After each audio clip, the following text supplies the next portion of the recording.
Welcome back, everyone, to episode. I know it says episode Two. 1 on stream, but this is episode 2 because I. Oh, wait, let me go change that. Hold on. Yeah, you can definitely change that. Episode 2. Welcome to episode 2, where Axel's gonna talk your ear off for about 2 minutes while I go take pictures and find other stuff to send to him. Which, by the way, He thank you, is God of literally Heroics, for following the Twitch channel. An hour and yeah, no 16 minutes problem. in to the podcast. God damn it. Hey guys, I had no plans on talking your ear off, and then he just decided to just start the pod, and now I'm here. So we're gonna talk about a little game called Neverness to Everness because apparently Mafi didn't know that this game was out, even though this game has been out for a while. It's about to get a 1.2 update, and it's peak fiction. So if you haven't played NTE, I'm gonna talk to you about this game as if I'm being sponsored by it. And if anybody from this game's development wants to actually sponsor me for this, please do, because whether What you game? do it or not, I will talk good about this game. NTE. Oh, yeah. And I want to get into it. So don't just sponsor Yeah, him. Mafi Sponsor wants me to too. Mafi wants to get into it, and I've definitely been already into the game since the day it came out. I'm currently trying to pull for Chaos, and he's such a cool looking character. He has this big like buster sword essentially that opens up into a scythe. In fact, if you've seen Ruby, it's like Crow's weapon, Ruby's Uncle Crow. It's a scythe that can turn into a sword and back to a scythe. I think the only thing it doesn't do is turn into a gun because every weapon in Ruby turns into a gun for whatever reason. But yeah, no, Chaos is really cool. He's a member of the I think he's a member of the Bureau. He's part of their faction. But essentially, there's anomalies going all over the world, like magical anomalies that are popping up here and there. People are getting eaten by trash cans that turn into monsters, and like giant birds with porcelain doll mask and all kinds of crazy crap.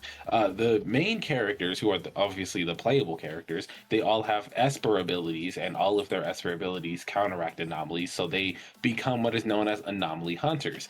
And as their name suggests, they essentially hunt and destroy all anomalies that are harmful, because there are good anomalies. There are characters like Sakiri, and they have essentially anomalies that work with them, and those are pretty cool as well. So they have like little friends and stuff. There are a lot of very docile anomalies, along with evil and aggressive anomalies. And then there's anomalies that don't necessarily have sentience, like anomalous realms and things of that nature. So that's fun. Anyway, every chapter of this story works kind of episodically. First, like one chapter, you could be, working with one company named Avon. It's an antique shop, but they're all anomaly hunters. You could be working with them to defeat an evil photo gallery, and then the next chapter you could be, doing an auction where like the item that you're trying to get is some kind of powerful relic or whatever. So it's a fun time. I suggest everybody plays it. It is a gacha game, an anime-based gacha game, much like all of its predecessors, but it gives you a lot of really crazy freedom. So the combat is very in-depth. Every character and their elemental abilities run into each other. So there's a wheel of different powers, essentially, like Cosmos. Then you have like water powers. Then you get like dot weapons and things like that. It's all kinds of different stuff. But if your team has anybody that's adjacent to them, they have abilities where they can bounce off of each other to switch in and out of combat, which is really fun. They all have their own ultimates, and their abilities blend together with other people's abilities. So you could have one character attack with their element, and then another character comes in to attack with their element, and they bond together for a reaction of sorts, which all Are you have sure you're different not getting varying paid by abilities. them? I promise you, my pockets are empty. They also have a wide range of other things that you can do around the city. So they have essentially what is like city activities, where you can take on like side jobs, or you can go play little fun mini games. Like I was telling Mafi, they have Tetris, they have Mahjong. You can do a heist with your friends too. This is not just by yourself. You can do this with your friends. You can do like deliveries, delivery trucks, things like that. You can race NPCs and you can race other players. You can go to prison and do a fight club. You can also just go to prison if you break the law. Like if you steal a car or cause a ruckus and attack police officers, you can get arrested and go to prison. You can also do prison breaks, or you can stay and, survive your whole prison term, which I think is a very interesting aspect of an anime gacha game that I don't think has ever been done. I know you like there may be instances where you can get locked up or captured, but essentially a system where you can go to prison just free roaming is kind of crazy. But yeah, go ahead, everybody download NTE. I will personally play with literally anybody, and I will teach you the ins and outs of this game if you really wish. And we do have a new character currently out now named Chaos. This which is the one that I was yapping about before, but we're also getting another character coming in the 1.2 update, and her name is Shinku. Shinku, if you have played Zenless Zone Zero, imagine Ellen Joe, the ice shark woman, but far more badass. It's like they took her and turned her into a Super Saiyan. It's probably the most fun you'll ever have. She can actually, multiple characters can do this, but when you're fighting specific bosses, there are small chances where a cutscene can trigger where a teammate will show up and just like fight the boss. Shinku genuinely pops into a fight with an enemy known as the Headless Rider, and when he's about like 25% of his health, she'll just kill him, which confused the heck out of me the first time I saw it, because I'm fighting and then suddenly I'm in a cutscene where my main character is about to just absolutely throw hands with this cool boss, and then Shinku comes out of nowhere and puts the absolute pause on him and kills him, and then just leaves. Pretty fun. We have another lady. Her name is Hattori, and she can control time. I'm not going to discuss how that's possible, but she shows up in a boss fight with a porcelain doll giant bird. Very creepy, by the way. And she stops time to let you beat its ass for like 20 seconds, which is fun. There's another enemy known as Beatbox, who, by the way, has an actual rhythm game that you play in the middle of the boss fight, which, oh my god, it has to be some of the most fun I've ever had in a boss fight. And he hits really hard. Jesus Christ, do not get hit by Beatbox. You will die. But yeah, Lacrimosa, who's another S tier character. Of S tier, she's kind of a vampire, but not really. She loves tomatoes, not blood.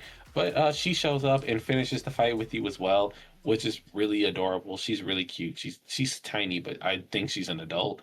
But it's fun. Oh, you can also play in a band. I think she's an adult. I think she's an adult because she actually has a government job, and I can't imagine the government allowing a minor to like fight monsters with them. So yeah, like she's small, but I mean, I've seen small adults before. I'm literally dating one, so I mean, anything's possible. But yeah, another one of the mini games, like I said, you can play in a band, so you can be the drummer for these other two ladies who are guitarists, and then their lead singer, which is pretty interesting. They have like 6 different songs that you can play. And speaking of the music, when when whether you're in a car or not, you can listen to music. If you're not in a car, you have a Walkman that you can play any of the songs from. And if you are in a car, then well, you can play music from your car. The music in this game absolutely goes hard as fuck for like no reason. Genuinely, if you use like Spotify or YouTube or whatever, look up NTE 10 a.m. It is a fully licensed band specifically for this game that makes all of their songs, and every single one of those songs is good. They do not miss. Please go listen to them. I listened to every single song they made today, like literally this morning. Not a single one has missed. Every single one of them has been added to my playlist. As far as the vehicles go, you can get anything from like a moped to a Lamborghini. I kid you not. There is a honest to God Porsche in this car. In this game, there's an honest to God Porsche in this game, and it comes with its own skin that you can get as well. It has the banner that you can roll on with a slightly different currency. It's a good time, man. I'm telling you, like you can break the law, you can crash into people's vehicles, you can steal people's cars, you can use your influence with the bureau to commandeer someone's vehicle as well if you want. you can break any traffic laws. You can go into first person whenever you want as well. So if you feel a little bored with driving, as a third person view, you can honestly just be in the car. Oh, and if you level up your bond with different characters that are in your repertoire, you can have those characters be in the car with you. So they can like ride shotgun while you drive. And you can also have them visit your place of residence. So you can buy properties in this game, much like you can in GTA. You can get apartments, penthouses, stuff like that. Obviously, these things cost money, but you can get them. And when your bond is high enough with these characters, you can have them live with you, which I think is another really fun aspect of the game, just to help it feel a little bit more lived in. There's a decoration feature where you can put like posters, figurines, statues, all sorts of furniture and things inside of your apartments, which is another really fun thing you can do to make the game feel a little bit more alive. So yeah, Jesus Christ, it's been like 20 minutes. I've been yapping about this game. Are you sure you're not ready? I've been ready. I'm just letting you. Oh, bro, I've been On. killing time until you got here. Yeah, no, this game's a great old time. Go download NTE. It's a free to play game. You'll have so much fun. If you spend money on this game and go broke, you can 100% blame me for this because it is one of the greatest gacha games I've ever played. And take that from someone who plays 5 gacha games. I'm genuinely playing Wuthering Waves, Sinless Zone Zero, Seven Deadly Sins Origin, NTE, and Cookie Run Kingdom, and I'm about to get back into fucking Genshin Impact. So that's about to be 6 gacha games that I play. But yeah, NTE, amazing game. Everyone should play it.